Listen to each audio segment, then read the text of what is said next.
Je vais laisser la parole à Éric Bocquet. Bien, merci Monsieur le Président, merci Monsieur Perriou de ces propos liminaires. Je vais revenir sur certains aspects que vous avez pu évoquer dans votre introduction. Quelques éclaircissements que je souhaiterais obtenir.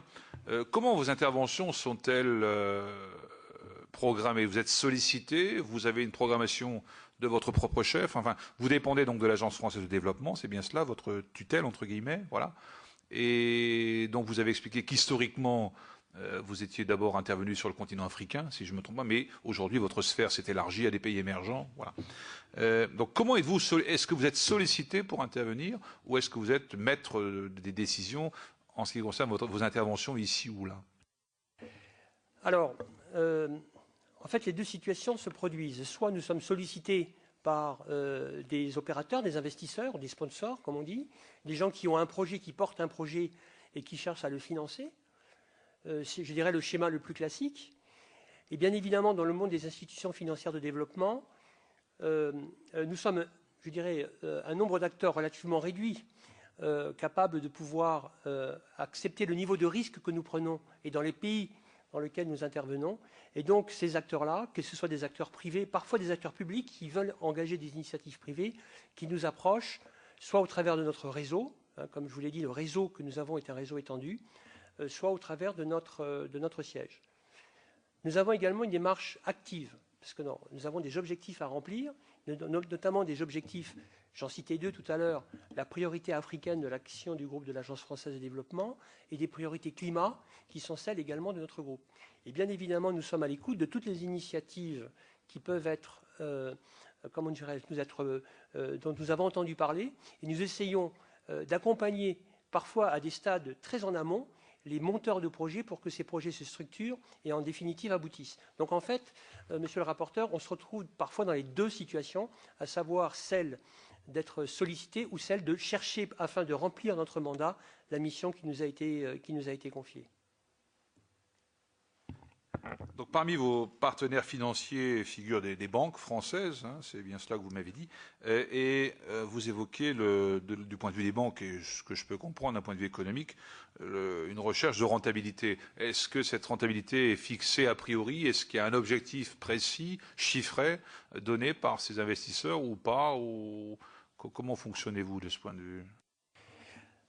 Je vais prendre pour référence la dernière augmentation du capital de Proparco qui remonte à 2008. Cette augmentation de capital portait le capital de l'institution de 150 à 450 millions d'euros. À l'époque, l'engagement de retour sur investissement qui avait été pris auprès des actionnaires était le suivant. Dans un scénario optimiste, il était de 8%. Dans un scénario plus dégradé, en fonction des risques, on arrivait sur des taux de retour sur investissement de l'ordre de 3 à 4%.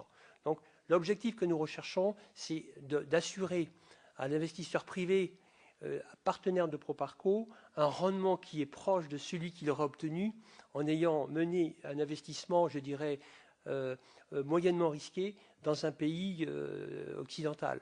Et donc, fort heureusement, nous arrivons peu ou prou à tenir cet engagement, puisque à ce jour, le TRI de Proparco, le taux de retour interne, de rendement interne de Proparco entre 2008 et, comment dirais-je, et 2012 est de l'ordre de 5,7%. Donc on n'est pas très loin de l'engagement que nous avions pris à l'époque de rentabilité sur notre capital. Alors cette rentabilité, elle est obtenue également parce que Proparco a mené pendant ces années une politique de risque prudente. Le niveau de taux des prêts non performants de Proparco aujourd'hui est proche de 2%. Et je pense que ça c'est important. On veut également démontrer par notre action qu'en fin de compte le taux de prêts non performants, y compris dans les pays émergents, est un taux qui peut être à un niveau très bas si on sélectionne, on choisit des projets qui sont dans la cible qui est la nôtre en termes de déploiement de la stratégie de développement du groupe de l'agence. Est-ce à dire que vous vous trouvez donc en concurrence, entre guillemets, avec d'autres intervenants financiers, d'autres investisseurs, ou est-ce que vous avez une spécificité, une différence avec ces investisseurs autres? Je ne pense pas. Ne sommes pas en concurrence. Au contraire, pour nous, la concurrence est un bon signe, c'est-à-dire que les marchés se sont développés par eux-mêmes et que Proparco n'a plus sa place. La notion de subsidiarité est basée là-dessus. C'est qu'à aucun moment, Proparco, et d'ailleurs les autres institutions financières également de développement, ne doit représenter une concurrence à un acteur privé qui est engagé sur ce même marché. Et donc, je pense qu'au contraire, plus les acteurs privés nous accompagnent et plus ils se substituent à nous, au demeurant, et plus la mission, je dirais, est réussie. Et certains acteurs privés font partie du capital de Proparco, si j'ai bien compris. Donc, est-ce qu'il n'y a pas, à un moment donné, conflit d'intérêts potentiel par rapport à cette dimension? Je dirais que les partenaires privés autour de table de Proparco ne sont pas là par hasard. Elles y trouvent bien évidemment un intérêt. Le premier intérêt, c'est d'abord de bénéficier de la connaissance dont bénéficie Proparco des régions dans lesquelles elle exerce ses missions. Et il est vrai que sur certains pays d'Afrique, les acteurs bancaires partenaires de Proparco n'ont pas la connaissance de terrain qui est la nôtre. La deuxième chose, c'est que via Proparco et via une participation au capital de Proparco à ces instances, c'est aussi un lien qui est créé entre ces investisseurs et le groupe de l'Agence française de développement. Et, comment dirais-je, ce lien permet de mener un certain nombre d'initiatives avec elles qui peuvent répondre à leur propre stratégie. D'autres investisseurs, je prends le cas, je signalais des investisseurs d'Afrique du Sud, la Banque de développement d'Afrique du Sud, ou encore la Banque africaine, la Banque ouest africaine de développement, viennent au capital de Proparco parce qu'elles espèrent par notre partenariat pouvoir cofinancer ou pouvoir s'inspirer de ce que nous faisons pour mener des opérations ensemble. Je sais par exemple que la banque DBSA, la banque de développement DBSA, souhaitait nous accompagner en capital afin que nous puissions l'amener avec nous, la sortir d'Afrique du Sud pour mener des opérations de financement d'infrastructures en Afrique francophone. Il est vrai que Proparco bénéficie d'une image francophone plus marquée que ses consoeurs. Et donc voilà, chaque actionnaire trouve son intérêt. Mais ils ont quelque chose de commun en définitive. Et c'est une étude que nous avions faite il y a 2-3 ans. C'est de dire, bon, on vient à Proparco bien sûr parce qu'il y a un rendement, on ne veut pas perdre d'argent, mais aussi on vient à Proparco parce que les missions que vous faites, les métiers que vous faites et les géographies dans lesquelles vous travaillez peuvent avoir un intérêt pour nous. Vous avez évoqué la problématique du blanchiment, qui est évidemment sensible, notamment par rapport aux travaux de cette commission, mais pas seulement. Ça devient un problème planétaire pointé régulièrement. Donc vous exercez une vigilance par rapport à cette problématique. Quels moyens de contrôle avez-vous à votre disposition? Quelles garanties avez-vous? Est-ce qu'il y a un système d'alerte par rapport à cette problématique? Comment fonctionnez-vous pour éviter ces pièges du blanchiment d'argent? D'accord. Bien évidemment, c'est un sujet qui, dès le départ, a été central de nos préoccupations, puisque les pays dans lesquels nous travaillons sont des pays qui présentent des risques très importants en la matière. Et donc, nous avons, comment dirais-je, abordé cette problématique sous 2 angles. En premier lieu, au travers d'une procédure interne consistante en matière de lutte contre le blanchiment et le financement du terrorisme. Je le disais, les premières procédures, si je ne m'abuse, Eric, datent de 2004. Donc qui impose en fait des vigilances spécifiques et renforcées dès lors que la structuration juridique du projet fait intervenir des juridictions complexes. En second lieu, comment dirais-je, nous essayons au travers de cette politique de lutte contre le blanchiment et le financement du terrorisme, d'identifier bien évidemment les bénéficiaires finaux. Et donc, au travers de la stratégie de sécurité financière mise en place par l'agence, au travers d'une procédure que j'ai avec moi, que Éric Bollard, responsable des risques du groupe de l'Agence française de développement, dirige, nous identifions, contrôlons, nous informons à la fois sur les bénéficiaires finaux, sur les actionnaires, avec un point caractéristique, c'est que les pratiques de Proparco et du groupe de l'agence, d'ailleurs de manière générale, ont été des pratiques d'un niveau plus élevé que la plupart de ses concurrents. Je prendrai un seul exemple. Sur l'identification des clients, les textes européens prévoient que cette identification s'opère dès qu'un investisseur a 25% du capital de cette structure. Pour Proparco, nous avons décidé dans les pays que nous avons classés en risque en fonction de leur organisation. Et donc pour les pays les plus compliqués qu'on qualifie de risque très élevé, nous menons des diligences jusqu'à une détention de 5% du capital, ce qui amène à des travaux relativement considérables.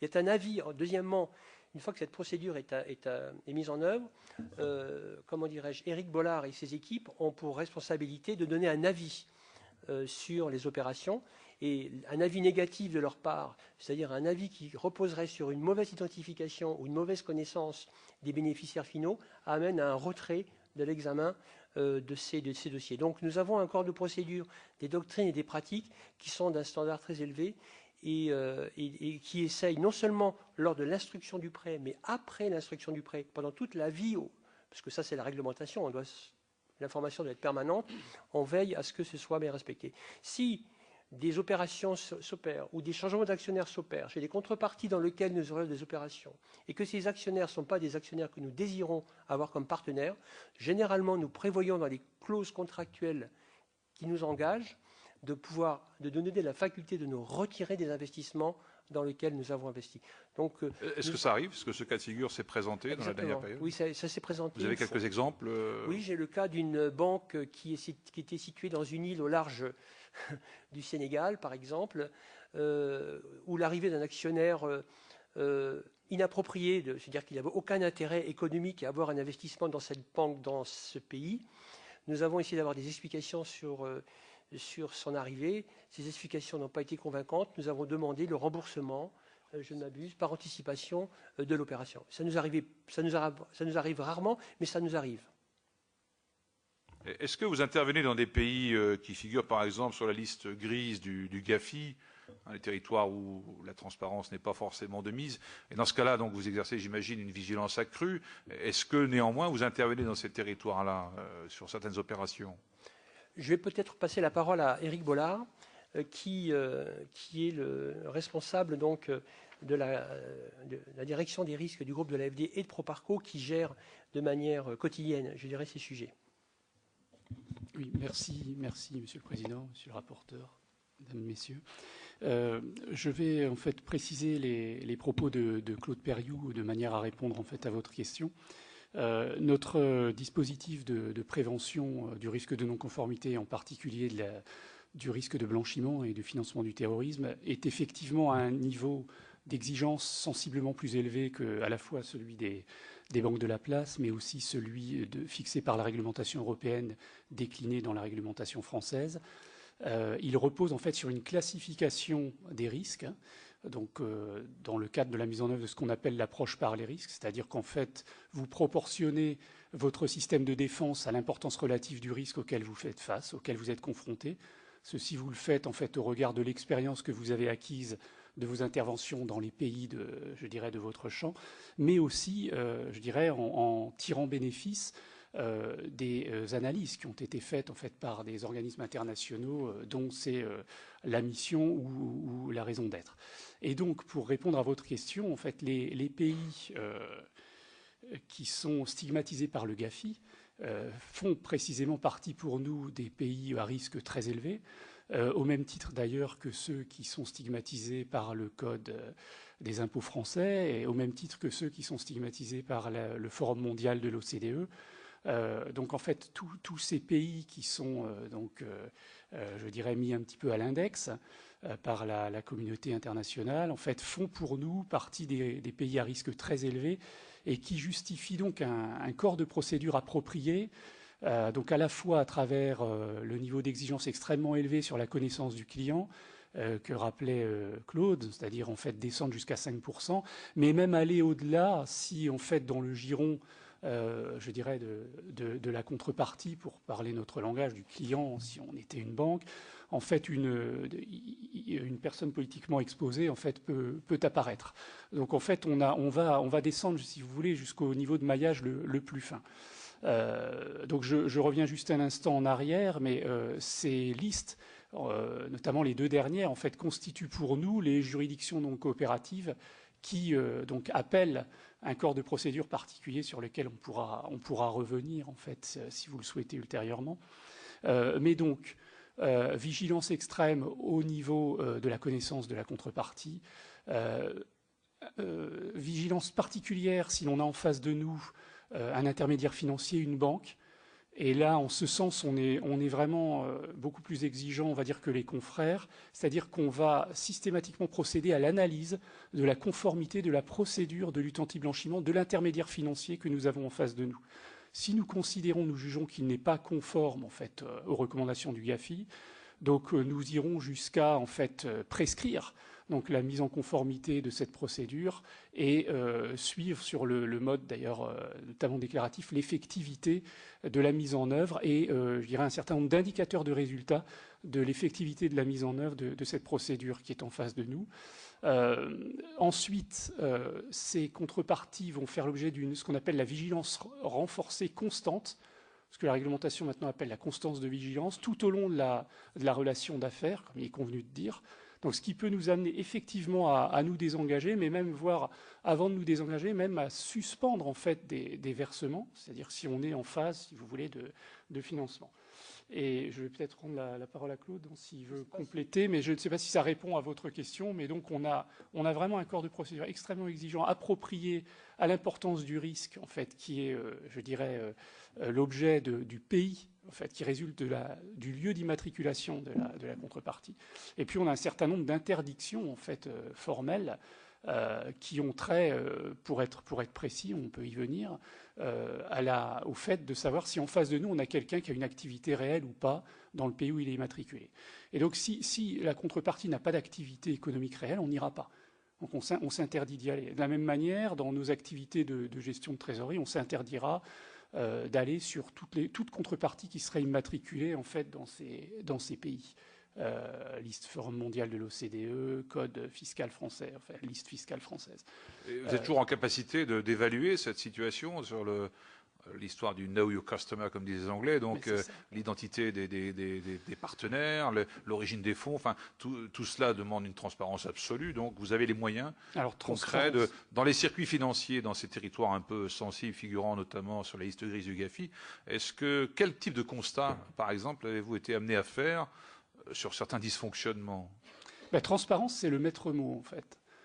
Transparence, tout d'abord au niveau du KYC, donc vous l'avez dit, donc la connaissance du bénéficiaire effectif, c'est-à-dire celui qui contrôle effectivement, la personne physique qui contrôle effectivement la personne morale que nous avons en face de nous, en droit ou en fait, ou qui bénéficie en réalité de l'opération pour le compte de laquelle nous sommes appelés à effectuer un financement. Donc ça, c'est essentiel.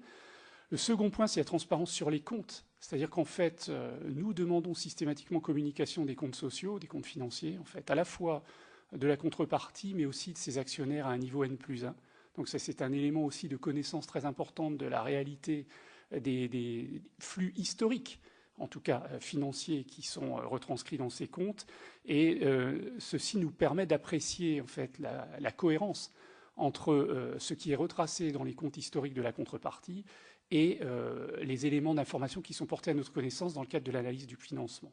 Donc ça, c'est tout à fait essentiel, et c'est le croisement en fait de ces deux éléments, identification du bénéficiaire effectif, compréhension des comptes, qui nous amène à effectivement apprécier la justification économique du projet et donc la pertinence de la poursuite de l'instruction du financement. Donc ceci vaut pour l'AFD comme pour Proparco, mais je vais rendre la parole à Claude. Je veux dire que c'est un aspect de savoir comment on s'organise pour remonter la chaîne d'information. C'est pour nous, ne pas avoir l'information, c'est sortir du projet.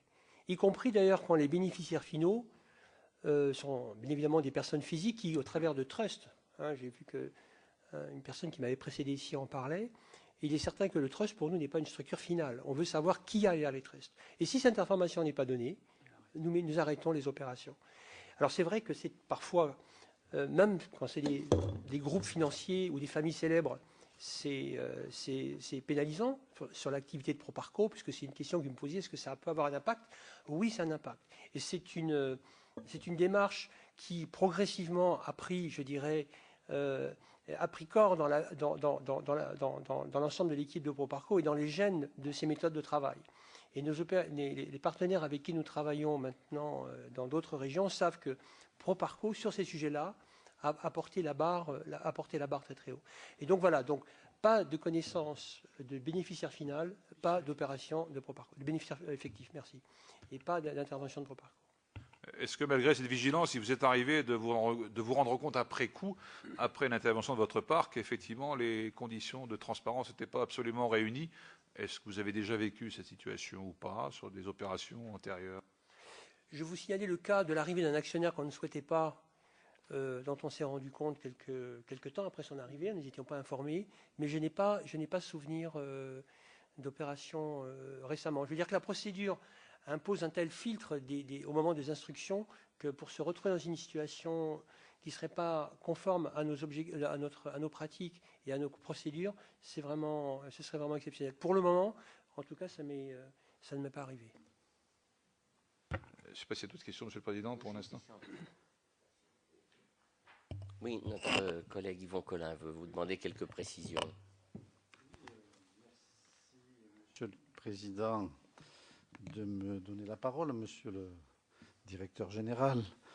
Vous le savez, je suis rapporteur des crédits de l'aide au développement et à ce titre d'ailleurs membre du conseil d'administration de l'AFP, donc je connais de l'AFD, pardon.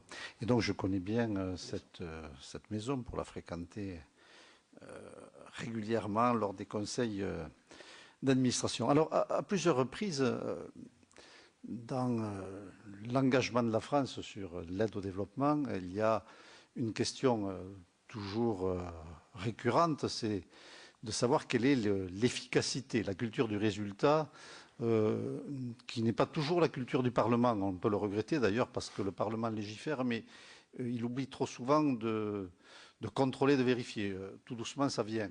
On progresse dans ce sens, mais il y a encore du travail. Donc voir quel est le résultat effectif des aides qu'on sent qu'accorde le gouvernement français, en particulier le bras séculier que constitue l'AFD et Proparco.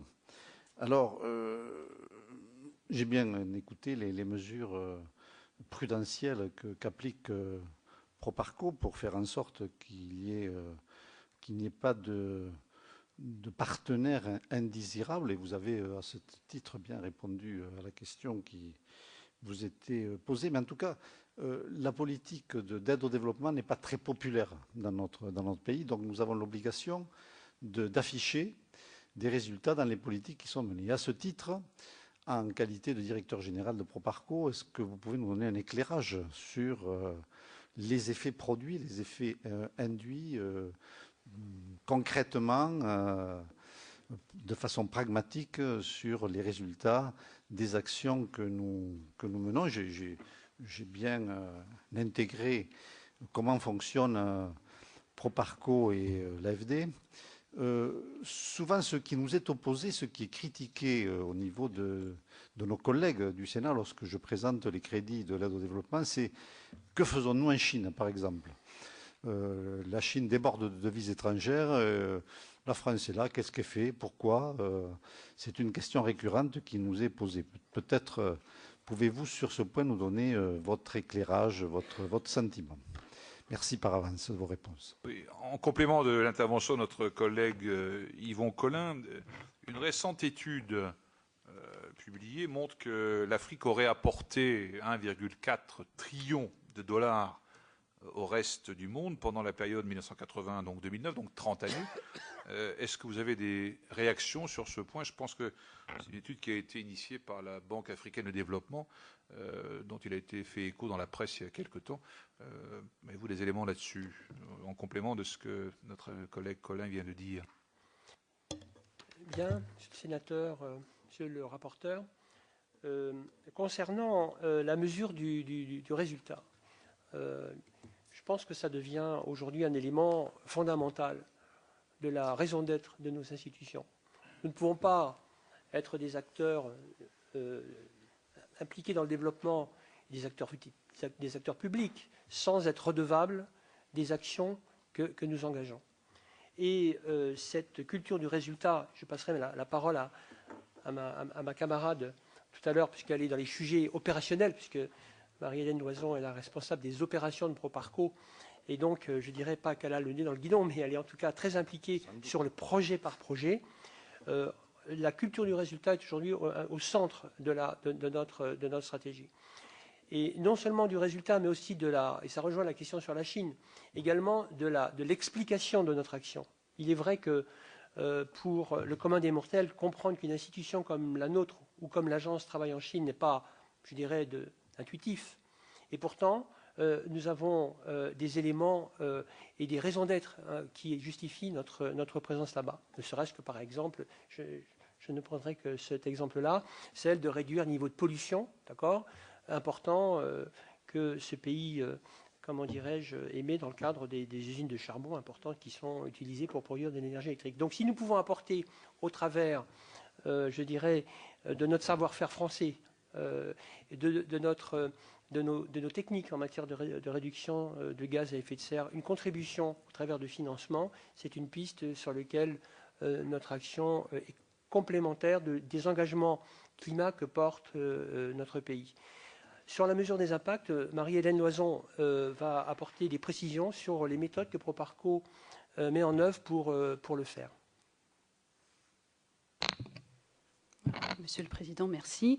Donc juste en préalable, donc une précision peut-être. Proparco, les financements de Proparco ne sont pas comptabilisés dans l'aide publique au développement et Proparco ne reçoit pas de subvention de l'AFD ou du gouvernement français, ce qui ne nous dispense pas évidemment d'un devoir de redevabilité sur les résultats de nos activités. Nous utilisons pour ça un outil qui s'appelle le GPR, qui est d'ailleurs utilisé également par d'autres partenaires européens. Et cet outil nous permet en effet, au moment où nous évaluons les projets, de mesurer les résultats attendus de ces projets. C'est un outil qui nous permet donc de filtrer les projets au moment de nos différents comités. Nous avons commencé à utiliser cet outil en 2007.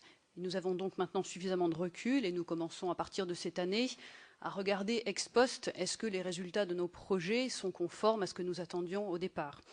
Pour vous donner quelques exemples, et c'est des chiffres que vous pouvez trouver dans le rapport d'activité de Proparco, en 2012, les financements que nous avons signés, les résultats attendus sont réduire ou éviter les émissions de gaz à effet de serre à hauteur de 1,5 million d'équivalents tonnes CO2 par an, créer ou maintenir 145 000 emplois directs et 295 000 emplois indirects, permettre l'accès au microcrédit à 610 000 personnes. Voilà, ce sont quelques exemples, mais pour vous dire qu'on a effectivement un outil qui inclut bien d'autres indicateurs, évidemment, et qui nous permet de mesurer et de suivre ces résultats.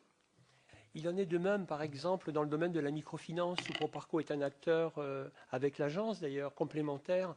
Là aussi, nous essayons de mesurer le nombre de bénéficiaires de nos opérations, le nombre de familles que cela concerne, et cette exigence, je dirais, de résultats, aujourd'hui, ne serait-ce que le sénateur Collin l'a indiqué, de l'instance du conseil d'administration, nous rendons compte régulièrement de ces impacts. Et je pense qu'il ne pourrait pas y avoir, je dirais, d'autres éléments de justification que celle de mesurer ce que nous faisons. Je crois que c'est fondamental et au cœur de notre dispositif.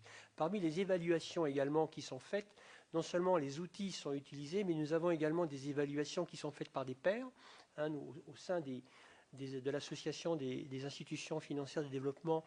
Nous faisons mesurer par des cabinets externes l'impact de nos opérations. J'ai souvenir d'une opération dans le domaine des énergies que nous avons évaluée de manière externe pour avoir un point de vue critique.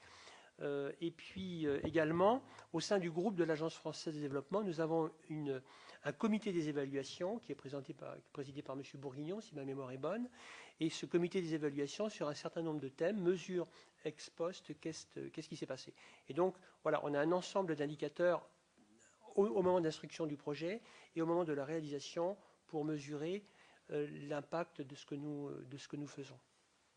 Merci. Je voudrais revenir sur l'activité économique de votre groupe en tant qu'entité économique. Vous avez indiqué avoir des partenaires des privés, des actionnaires privés. Donc, quel est le rendement de vos actifs? Est-ce que cette rentabilité satisfait les actionnaires avec lesquels vous êtes associés par rapport à l'engagement qu'ils ont au sein de Proparco?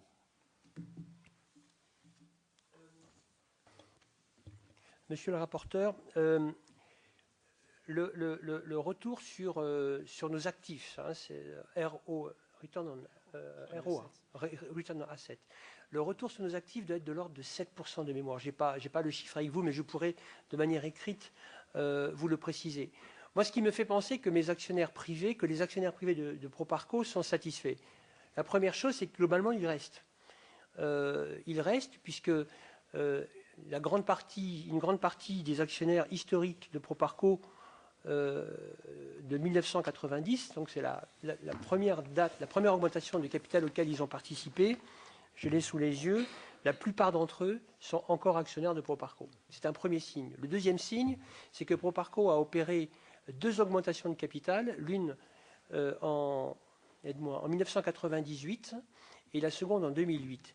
Et à chaque fois, les actionnaires anciens ont souhaité poursuivre, pas tous, mais globalement, ont souhaité suivre ces augmentations de capital. Et enfin, de nouveaux partenaires sont à chaque fois venus renforcer le capital de Proparco.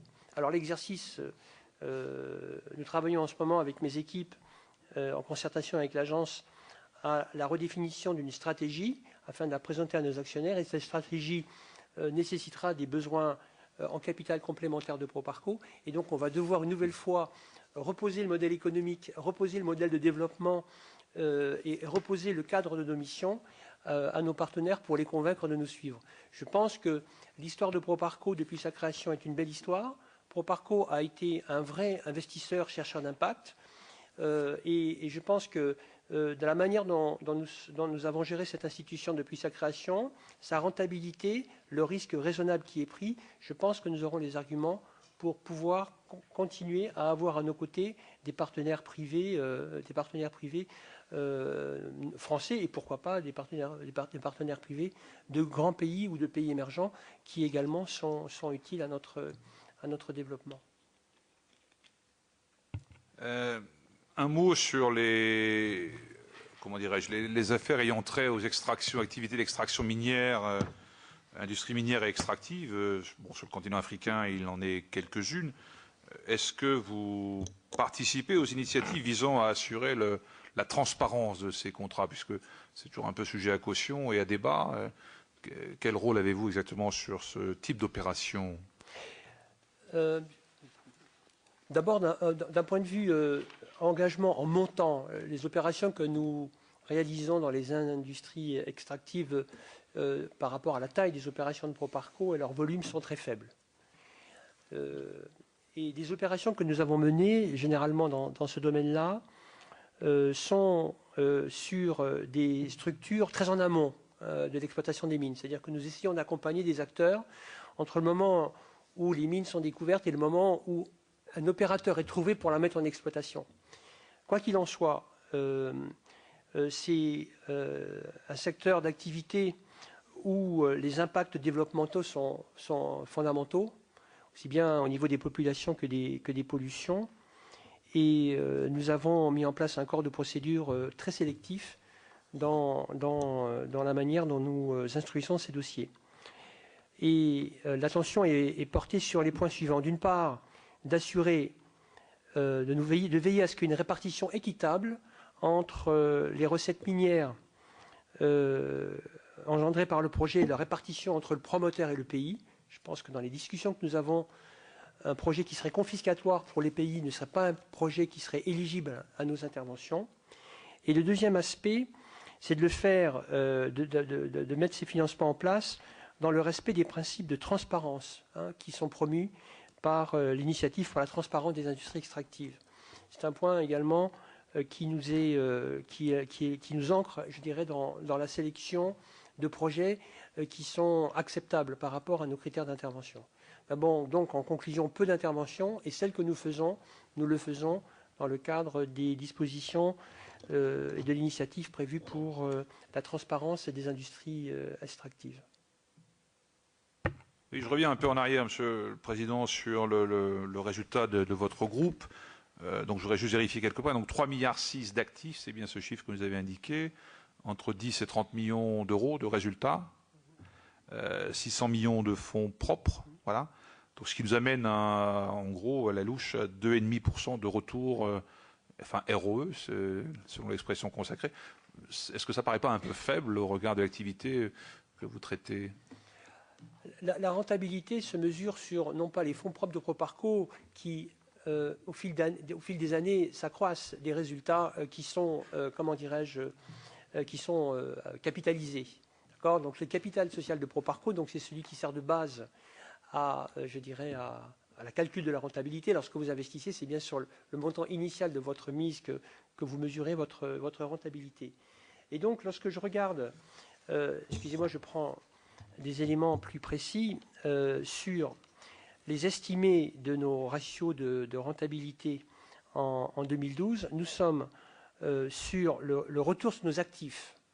Hein, c'est la question que vous me posiez tout à l'heure. Il est de 0,78% de l'ensemble de nos actifs, sachant que nos actifs, ces dernières années, ont cru de manière très importante, puisque entre 2008 et 2012, les actifs de Proparco sont passés de environ 1 milliard à plus de 3 milliards, 3,6 milliards. Donc cette croissance rapide des actifs est à prendre en considération. La deuxième chose, c'est le retour sur equity, le retour sur les fonds propres. Le retour sur equity en estimé 2012 est aux alentours de 4% sur l'exercice 2012. Et lorsqu'on fait la moyenne sur la période entre 2008 et 2012, je vous indiquais tout à l'heure un taux de retour de l'ordre de 5,7%. N'oublions pas que nous sommes un établissement public, n'oublions pas que nous avons une mission de service public, n'oublions pas que nous travaillons dans des pays où la rentabilité est, comment dirais-je, n'est pas la même que celle des grands pays émergents. Je crois, Marie-Hélène, que nous avions fait une étude comparative entre le retour sur equity, le retour sur fonds propres de Proparco et des fonds d'investissement panafricains pendant la période 2008-2012. Est-ce que tu peux apporter des précisions à la Commission sur cette comparaison ? Effectivement, c'est un élément de comparaison. En fait, quand vous regardez les indices actions sur les pays émergents, donc plus ou moins notre zone d'intervention, ces indices montrent que, en gros, alors je suis désolée, j'ai plus le chiffre exact en tête, mais ces indices montrent un TRI entre 2008 et 2012 d'environ 4%. De mémoire, c'est un ordre de grandeur, ce qui est assez comparable finalement au TRI que nos actionnaires ont pu avoir, sachant qu'un investissement dans Proparco est en fait beaucoup moins risqué qu'un investissement dans un fonds action, bien sûr, puisque 90% de notre activité sont des financements en dette et non en fonds propres.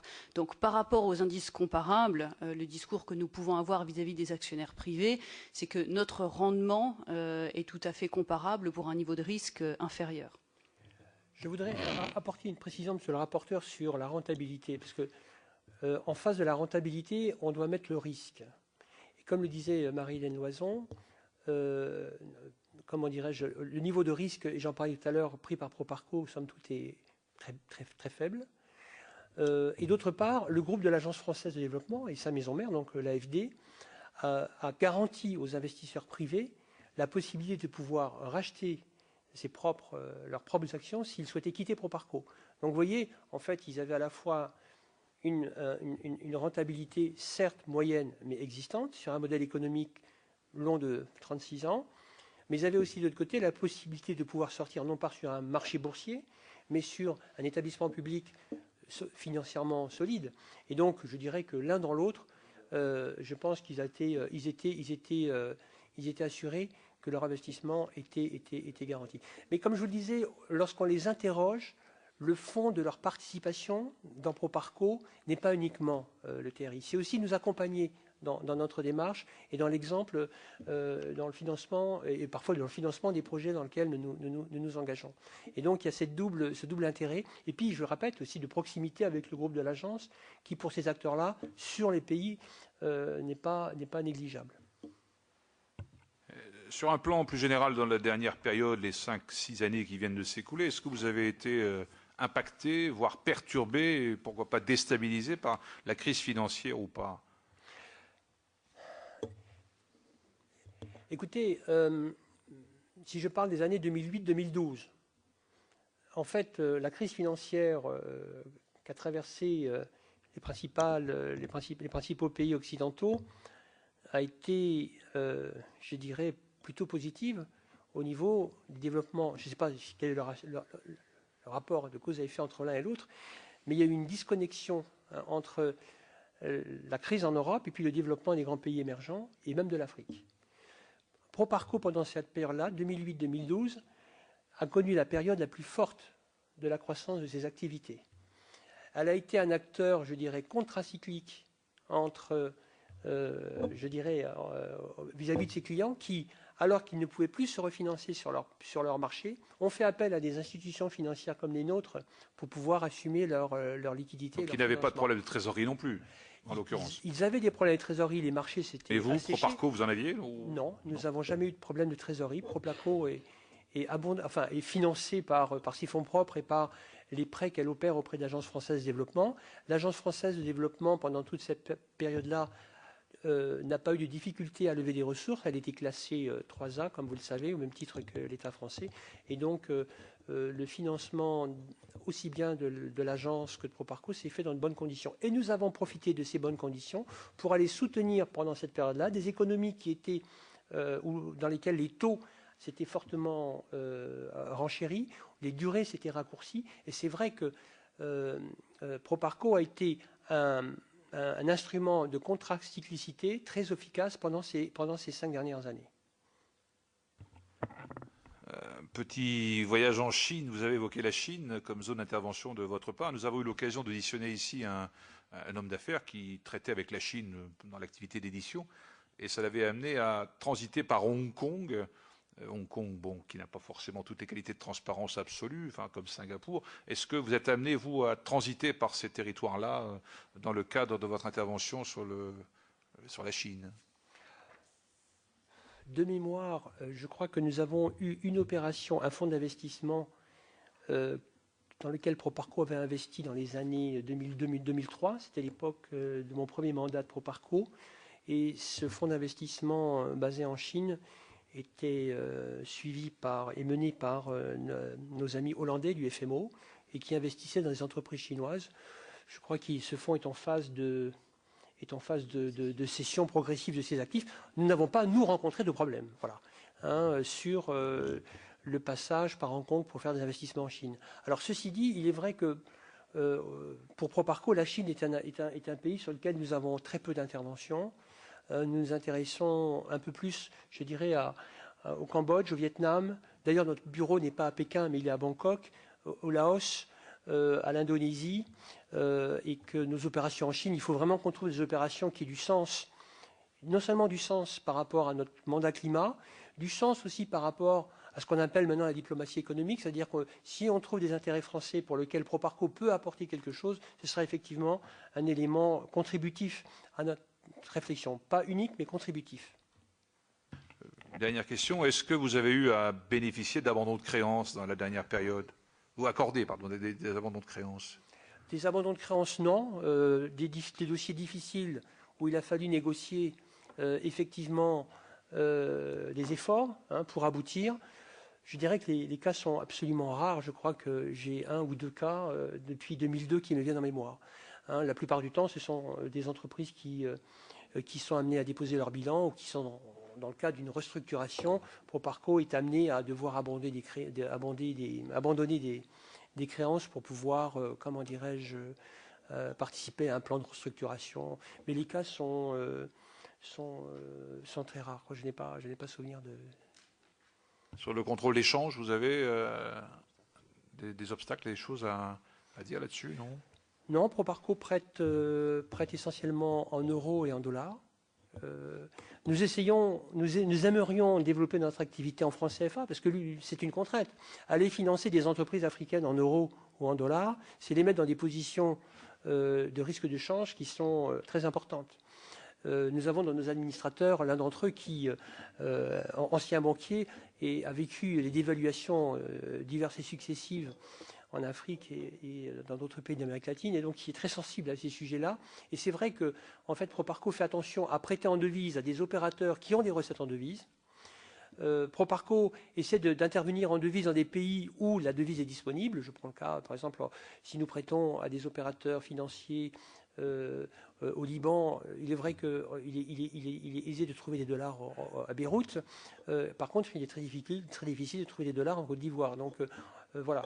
Et c'est vrai que Proparco, d'ailleurs, ça fait partie de notre stratégie, devrait s'impliquer un peu plus en prenant peut-être une part de risque plus importante à financer des opérations en francs CFA, pour ne citer que cette devise. Nous avons, avec d'autres partenaires européens, imaginé et créé un instrument qui s'appelle TCX, qui est un instrument qui permet aux bénéficiaires finaux de nos interventions de couvrir ces risques de change. Parfois, l'outil est performant, parfois il ne l'est pas, parce que trop cher, ou une inexistence de marché d'échange. Mais en tout cas, c'est vraiment la monnaie locale, pour nous, c'est un axe important de nos préoccupations. Et bien évidemment, la gestion du risque de change par Proparco dans son bilan. Proparco a des ressources essentiellement en euros. Lorsqu'elle prête en dollars, elle swap l'euro contre le dollar. Donc elle est couverte de manière parfaite. Et Proparco, à part la trésorerie en dollars de Proparco qui est très faible, ne court pas sur son propre bilan de risque de change. Par contre, se préoccupe du risque de change de ses contreparties. Dernière question, vous êtes soumis au contrôle d'une autorité de supervision, genre AMF, Cour des comptes. Comment ça fonctionne de ce point de vue, vous concernant en tant qu'établissement financier? On va dire qu'on est bien doté. On est bien doté puisque, au-delà bien sûr des commissaires aux comptes, puisque nous sommes une société anonyme, donc commissaires aux comptes qui rapportent devant les actionnaires de la sincérité et de la justesse de nos écritures comptables. Nous avons un commissaire de gouvernement, qui est d'ailleurs le même que celui de l'Agence française de développement, commissaire de gouvernement qui est désigné par la direction du Trésor, je crois. Nous avons l'autorité de contrôle prudentiel, l'ACP. Proparco est une société financière soumise à agrément, donc nous rendons compte régulièrement au travers d'états déclaratifs de notre situation. Nous avons des missions sur place de l'autorité de contrôle prudentiel. Nous avons, étant filiale d'établissement public, l'inspection générale des finances a eu l'occasion de venir nous visiter sur des missions particulières. La Cour des comptes, dernièrement, nous avons un rapport Cour des comptes de cette année 2013 sur Proparco et ses activités. Nos tutelles aussi participent, comme d'ailleurs elles participent au sein du conseil de l'agence, à nos instances en tant que censeur. Donc nous avons un représentant du Trésor, un représentant du ministère des Affaires étrangères à nos instances, et sans compter le dispositif interne propre au groupe. Excusez-moi d'être aussi long, mais c'était pour vous dire que nous sommes bien contrôlés. Nous avons une inspection générale, un contrôle interne à l'Agence française de développement qui opère environ 10 missions par an sur nos activités. Éric Bollard, à ma gauche, est responsable du contrôle des risques du groupe. Donc il ne cesse de contrôler ce que nous faisons, soit au travers des opérations de lutte contre le blanchiment, puisque il a la possibilité d'émettre un avis sur les opérations que nous menons, sachant que ces avis, s'ils sont négatifs, nous sortent des opérations. Aussi le contrôle permanent de l'AFD, qui est un contrôle réglementaire. Donc voilà, un dispositif, je dirais, qui est complet et qui couvre l'ensemble des risques que nous gérons au travers d'une cartographie réglementaire, d'ailleurs une cartographie des risques qui nous est imposée. Et je terminerai par là. Tous les ans, Proparco, comme l'Agence française de développement, présente à son conseil d'administration un rapport sur le contrôle interne et la surveillance des risques, donc qui est le document qui fait une synthèse de l'ensemble des risques et de la manière dont ils sont couverts par Proparco. Alors, juste pour terminer, avez-vous fait l'objet d'observations particulières de la part de tous ces organismes de supervision et de contrôle dans la dernière période? Oui, la dernière mission concernait plus l'Agence française de développement. À l'époque, j'étais directeur exécutif en charge des risques. Bien évidemment, tout ça est perfectible. Il y a des progrès à faire, il y a des recommandations qui ont été faites.